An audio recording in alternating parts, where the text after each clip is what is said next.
Game of Thrones, the hit fantasy TV show based on George R.R. Martin's A Song of Ice and Fire book series, took the world by storm and earned itself millions of fans.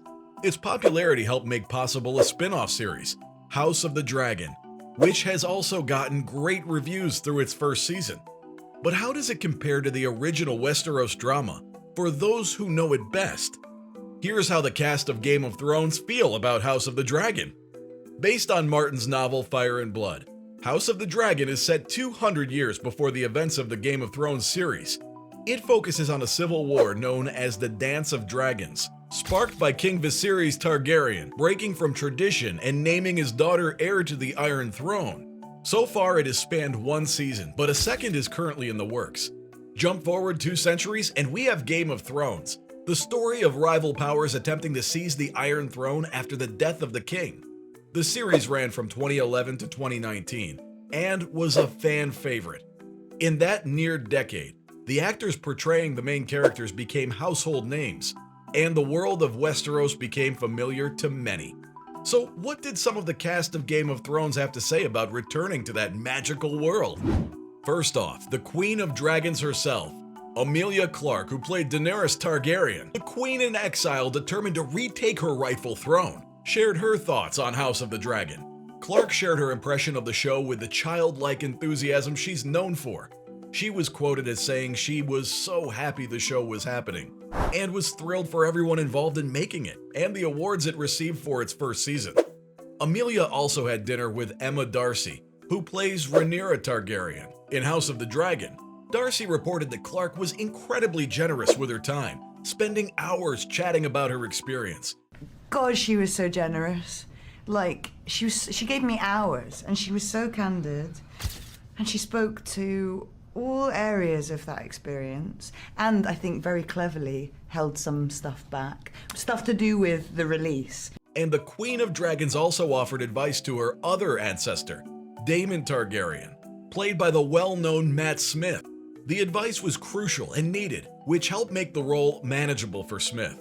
She uttered just one sentence: "Get used to the wig."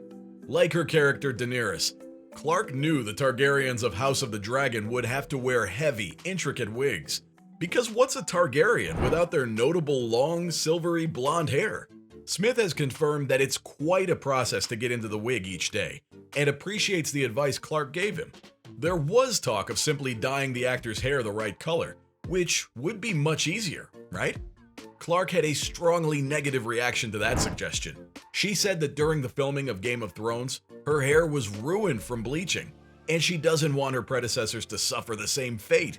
Now, with her enthusiasm for the show and her willingness to give advice to the new actors, you'd think Emilia Clarke would be guaranteed to watch House of the Dragon.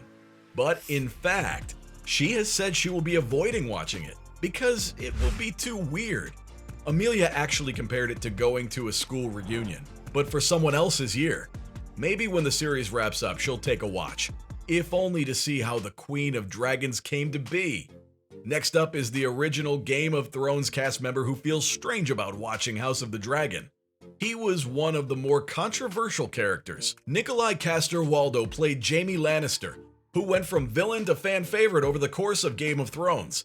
Initially, Nikolai said he felt it would be very surreal to watch House of the Dragon.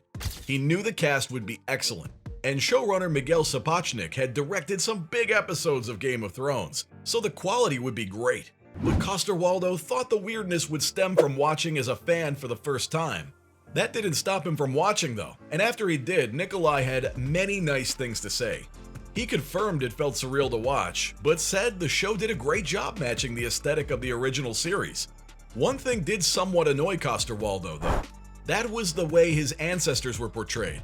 The actor said he was surprised to see a couple Lannisters appear in House of the Dragon, and they came across very smug, which he found a bit annoying. But overall, Coster-Waldau was impressed, especially with the blonde wig budget. The next cast member didn't have to worry about a blonde wig, but worried about something else entirely. Peter Dinklage, who played the convincing Tyrion Lannister in the original series, said that originally he was worried House of the Dragon would become a soulless cash grab and a simple spin-off to Game of Thrones. Fortunately, after watching Season 1, his fears were proved wrong, as the series has become a full-fledged project in its own right, praised by the fans.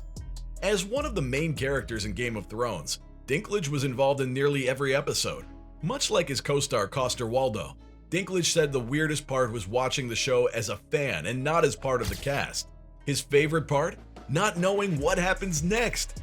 Our next actor is technically a Targaryen, but without the wig. Kit Harington played Jon Snow, who turned out to secretly be a Targaryen, but was exiled for murdering Daenerys in an emotional series finale. And speaking of emotional, Kit has said he would be watching House of the Dragon, but he expected it to be difficult due to the emotion connected to the universe. Harington said in an interview that watching might be painful. He confirmed he would be watching it to support the cast and crew, but that seeing the similar costumes, music, and aesthetic was a bit of a raw feeling. After watching, Harington pointed out that the authors and showrunner did an excellent job, not only with the writing and casting, but by making House of the Dragon stand apart from Game of Thrones and have its own characteristic features and distinct audience. The next actress knew she was going to watch House of the Dragon from the very beginning. Maisie Williams, who played the deadly Arya Stark, was one of the first to say that she was going to watch the new series. This was in part to support her friend Olivia Cooke, who played the older version of Queen Alicent Hightower. Williams said she was very excited for the series as well as curious, and she'd heard good things from chatting with Cooke. Also, much like her co-stars from Game of Thrones, Maisie was looking forward to experiencing the world as a fan instead of someone who was in it, for now anyway. As it turns out, Arya Stark may not be done with Westeros just yet, and the same goes for her half-brother Jon Snow. At the end of Game of Thrones, Jon is exiled and sets off north of the Wall.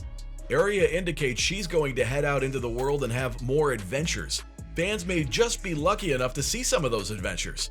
With the success of House of the Dragon, more spin-offs are being planned, including one starring Kit Harington, who would reprise his role as Jon Snow, which is currently under the working title of Snow.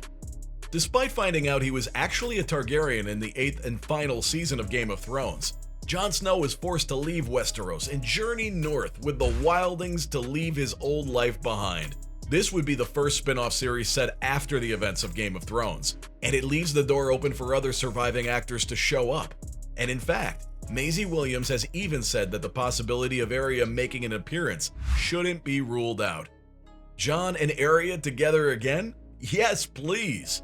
So whether it's reluctance due to weirdness, excitement for a familiar world, or the desire to see blonde wigs, these have been the Game of Thrones cast reactions to House of the Dragons.